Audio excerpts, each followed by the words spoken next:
All right, well, those temperatures, they're just doing their own thing at this rate, considering we're warming up, we're cooling down, we're warming up, we're cooling down, and there's not really any kind of in between. And it all has to do with where this cold front is, or cold front, warm front, stalled out front. It's all the same. It just depends on where it's moving. And, well, where our winds are coming from. Right now, our winds are coming in from the east-northeast. So that easterly component brings in moisture, hence cloud cover, high humidity. That northerly component brings in cooler air. Hence why it's 42 and it feels like 35.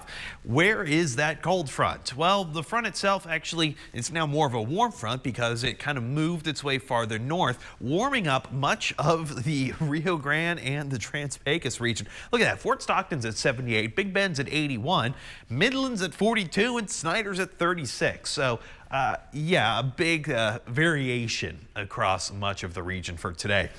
And of course, where that front is, well, it actually kind of has that break in cloud cover. Plenty of sunshine, with the exception of a few spotty showers near Pecos, near Fort Stockton.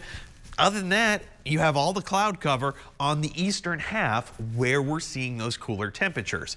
Overnight tonight, well, we're not going to be really changing all that much from where we're at now. Kind of a given, considering you get a lot of cloud cover, might see a spotty shower. We still have that strong wind coming in, pulling in more moisture from the east. With that in mind, patchy fog, I don't want to deal with that.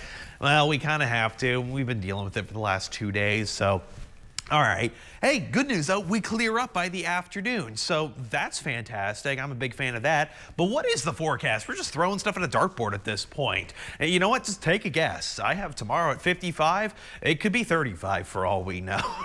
At this rate, at least I'm being honest with you. Everything is constantly changing. The winds are going to be picking up though. It's going to be a little windy, and you might see those gusts getting up to about 35 miles an hour. And that's as this front continues to move north and south, north and south. So yeah, your trash can likely going to be tipped over nearby. Let's kind of play this out. You might see a few spotty showers around Big Spring and eastward out toward Abilene later tonight. It's going to be very short-lived. That's why they only have 20% coverage. It's not going to be a whole lot. Tomorrow, actually, plenty of sunshine. You get a bit of that westerly flow, but you can really see where that front is, right on top of Big Spring. And then it starts to move in, cool us down a little bit before we start to warm back up. But with that cool down, maybe some mixed precipitation along Interstate 20. We'll keep our eye on that. I don't have very high chances or high confidence in the models just yet. But it's going to be chilly. Look at that. We're dropping down to about 23 and 45. But hey, Valentine's Day, look at that. We warm back up. And each time you see the wind, well, that's when another cold front moves through. Alex? Inspiration.